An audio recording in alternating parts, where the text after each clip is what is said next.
ሊሊ ብጣዕሚ ነቢዓ ልባ ተሰይራ ውፅኢት ናይ ቢቲ መፂኡ ከቢድ ሽግር ተፈጢሩ ኣሎ። ሰላምታ ኣይረሳዕኹን ክቡራት ቤተሰበይ ከመይ ኣለኹም ደሓን ዲኹም? በቢ ዘለኹምዎ ሰላም ቅሳነት ራህዋ ይምነየልኩም።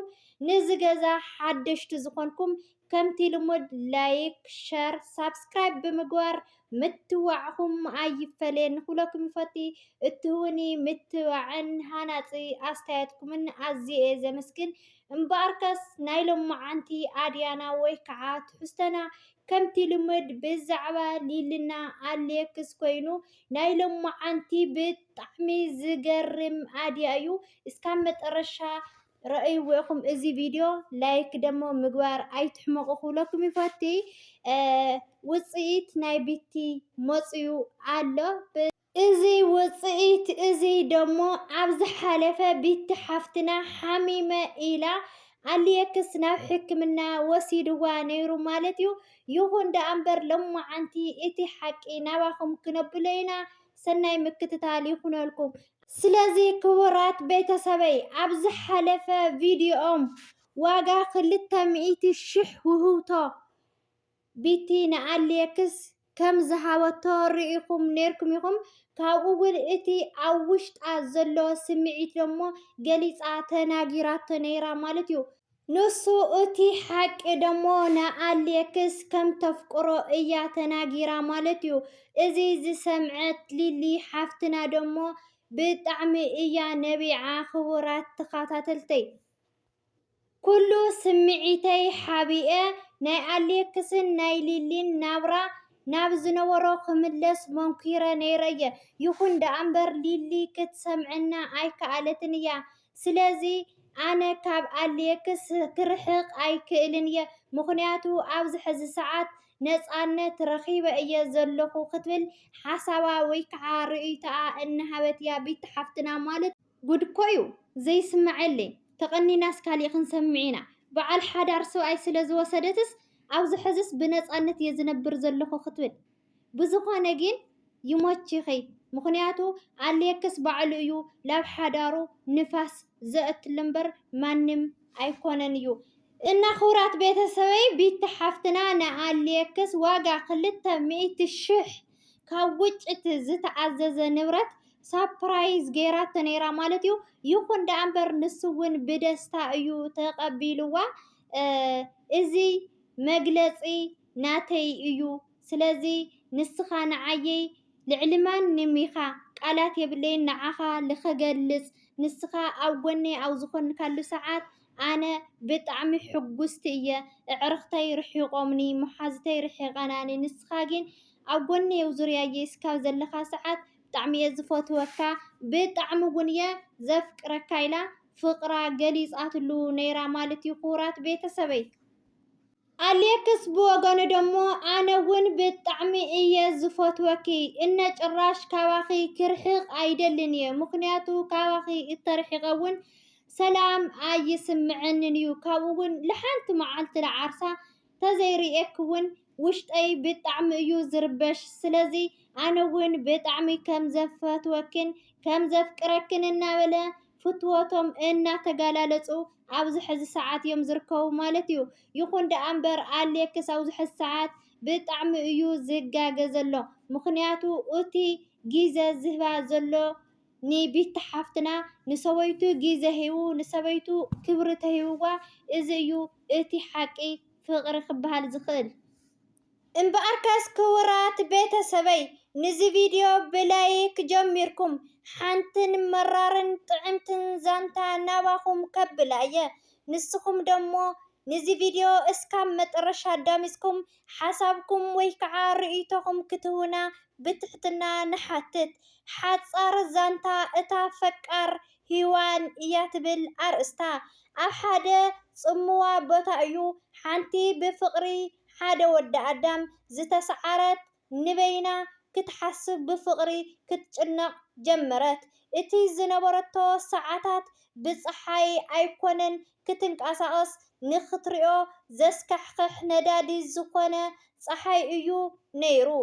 እታ ፈቃር ሂዋን ግን በቲ ኣብ ልባ ሞሊኡ ርእሳ ዓቕሊ ኣጽቢቡ ዘሎ ፍቕሪ ሓደ ኣዳም ነቲ ነዳድ ዝኾነ ፀሓይ ምንም ከይዓጀባ ኮፍ ኢላ ተሓስብ እሞ ኣምላኽ ብልዕሊኣ መፂኡ ነቲ ዘላቶ ቦታ ጥራይ ብደመና ገይሩ ጽላል ዘርግሐላ። ሽዑ እታ ሂዋን ነቲ ትሪኦ ዘላ ተኣምር እንዳተገረመት ንሰማይ ገጻ ጠመተት። እቲ ሰማይ ግን ዋላ ሓንቲ ደበና ኣይነበሮን። ፀሓይ ንበይና ኣብቲ ሰፊሕ ሰማይ ተላጊባ ረአየታ። ሽዑ ደማ ምስ ኣምላኽ ዘረባ ጀመረት። ኦ ኣምላኽ እዚ ተኣምር ዝርኢ ዘለኹ ማዕረ ክንደይ ከም ተፍቅረኒ መግለፂ ፍትወትካ እዩ እሞ ኣነ ድማ ኣብቲ ንስኻ ዘፍቀርካኒ ካብዚ ፍቕሪ ናይ ወዲ ኣዳም ኣውፂኻ ፍቕረይ ምሳኻ ክኸውን ሓግዘኒ ኢላ ለመነቶ።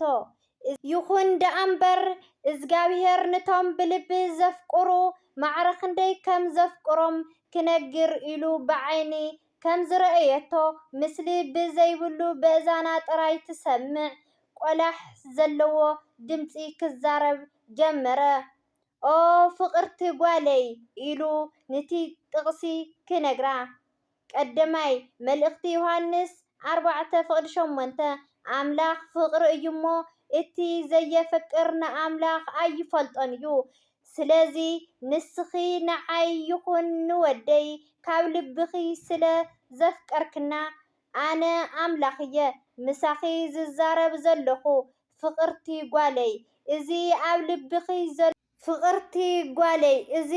ኣብ ልብኺ ዘሎ ፍቕሪ ዓቅብዮ ደኣ እምበር ኣይተጉድልዮ። ንዓይ ደሞ ሰዓብኒ እዛ ጓለይ ብማል እቲ ጥዑም መቕልሒ ድምፂ ኣምላኽ ካብ እዛና ብሓንሳብ ረሓቐ። እታ ፈቃር ሂዋን ድማ ንፍርሒ ልባ 90% ዲግሪ እንዳሃረመት ኣምላኽ ነቲ ፍቕሪ ልበይ ሰሚዑ ንማንም ሰብ ዘይተገለጸሉ ንዓይ ኣብ ጽሙውማ ቦታ ክገልጸለይ ብምኽኣሉ እንዳተሓጐሰት ክተመስግን ከላ ክልተ ኣብራኻ ዓፂፋ ንሰማይ እንዳጠመተት ከምዚ ኢላ ክተመስግን ጀመረት። ኦ ኣምላኽ ስለቲ ኩሉ ፍቕርኻ ንዓይ ድኽምቲ ፍጥረት ጓልካ ከምዚ ጌርካ ስለዝተገለጽካለይ የመስግን ኣለኹ። ልበይ ብፍቕሪ ሓደ ወዲ ኣዳም ተሳዒሩ እዩ ጸኒሑ። ሕጂ ግን እቲ ኩሉ ፍቕረይ ንዓኻ ኮይኑ ኣሎ። ካብዛ ዕለት እዚኣ ኣትሒዙ ድማ ኣብ ቤትካ እንዳነበርኩ ንኸገልግለካ ወሲነ ኣለኹ ብምባል እቲ ንስጋኣ ሸፊኑ ዝነበረ ሱር ተኻዲና ነፀላኣ ተጎልቢባ ናብ ሓደ ኣብ ልሙዕ ጫካ ዝርከብ ገዳም ቤተ ኣምላኽ ከይዳ ካብ ናይ ዓለም ፍቕሪ ጠቕሊላ ረሓቐት እሞ ልባ ብፍቕሪ እግዚኣብሔር ዓቂሉ ኣብ ዕልልታ መዓልትታት እንዳተገለጸ ተስፋ የስንቓ። ህይወታ ደሞ ብሰላም ርግኣት መሊኡ ፈሲሱ ወትሪ ናብርኣ ዘረባኣን ምስ ኣምላኽ ኮነ። እቲ ብወረት ትፈልጦ ጥቕሲ ቀዳማይ መልእኽቲ ዮሃንስ 4:8 ኣምላኽ ፍቕሪ እዩ እሞ እቲ ዘየፍቅር ንኣምላኽ ኣይፈልጦን እዩ ትብል ጥቕሲ ሽዑ ብጋህዲ ኣብ ነፍሳ ረኸበታ። ብልቢ ስለ ዘፍቀረት ንኣምላኽ ፈሊጣቶን ረኺባቶን ክሳብ ሕጂ ኣብቲ ሓቀኛ ፍቕሪ ካብ ዘይነብሩ ነዊሕ ግዜ እንዳሓለፉ ሎሚ ግን ጽልኢ ኣወጊድና ሓቀኛ ፍቕሪ ንኽንፋቐር እግዚኣብሔር ኣምላኽ ይሓግዘና። እዛ ዛንታ እዚኣ ትመስል ነይራ ብጣዕሚ ደስ በሃሊትን መምሃሪትን እያ። ክቡራት ቤተሰብ ካብዛ ዛንታ ብዙሕ ተማሂርኩም ክትኮኑ በዓልቲ ምልእተ ተስፋ እየ። ስለዚ ተፋቐሩ፣ ተሓላለዩ፣ ተኸባበሩ ግን ደሞ ሓደ ምስ ሓንቲ እዩ ዝብለና እግዚኣብሔርና እውን። ስለዚ ክቡራት ኣሕዋተይ ሊሊ ኣብዚ ሕዚ ሰዓት ኣብ ከቢድ ኩነታት እያ ትርከብ። ኣሌክስ እዚ ዝገብሮ ዘሎ እውን ትክክለኛ መሲሉ ኣይረአየንን ዘሎ ማለት እዩ። ክቡራት ቤተሰበይ ኣብ ፍቅሪ መሓዛ ኣየድልን እዩ ብጓል ይኹን ብወዲ ምክንያቱ ንናብራኻ ንፋስ ተእትለኻ ምዃንኩም ክትፈልጡ ኣለኩም ማለት እዩ። ሓቀኛ መሓዛ ክትረክብ ትኽእል እንዲኻ ግን ብጣዕሚ እዩ ከቢድ ኣብዚ ሕዚ ሰዓት ማለት እዩ ክቡራት ቤተሰብ። ስለዚ ናይ ሎማዓንቲ ዝነበረና ፀንሒት እዚ መስል ነይሩ። ብዝቕፅል ብካሊእ ትሕዝቶ እስካብ ንራኸብ ሰናይ ንዓኹም እናበልኩ ሰናይ ቅንያት ይኹነልኩም።